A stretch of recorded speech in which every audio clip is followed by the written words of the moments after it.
Throughout the 800s, Paris was raided several times by the Vikings, which led to the establishment of many small, independent states, which later led to a decentralized political order. The French king paid the Viking silver to leave eventually.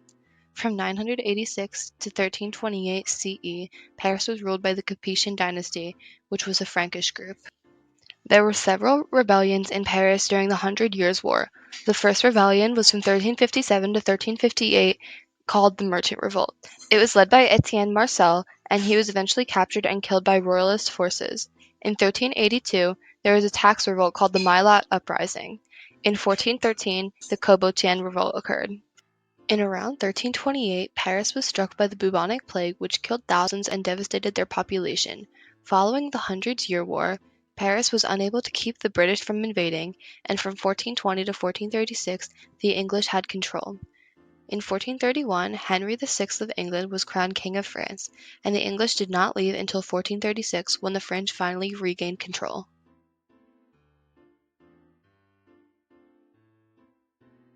Throughout the 11th century, Paris became much more prosperous due to the increase of trade of silver and wine, and they were also along a very strategic route for pilgrims and traders.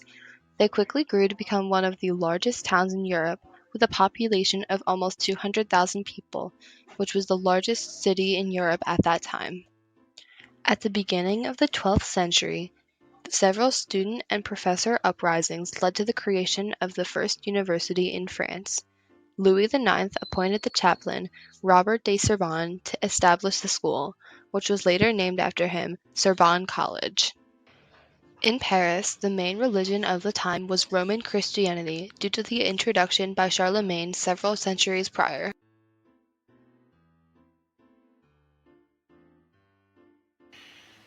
Paris is located at the center of the Ile de la Cité region. It is crossed by three rivers.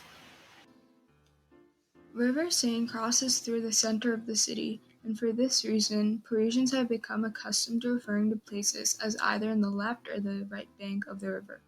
The fact that River Seine crossed Paris was very beneficial to the merchants because they could build ports and use them for trade, and farmers could use it for agriculture. Paris was also surrounded by forests filled with beech and oak trees.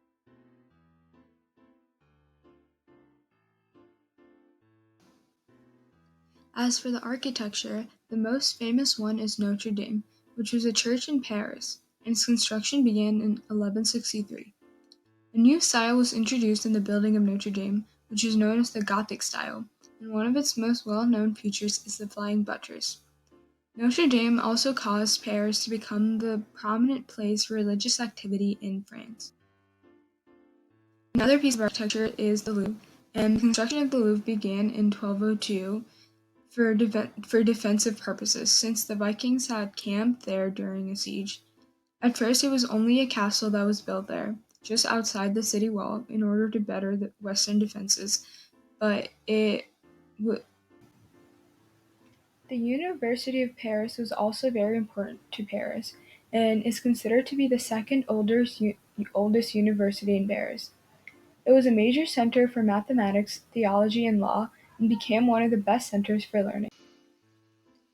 The Ile de la Cité was the royal palace, and the construction for it occurred from 1285 to 1314.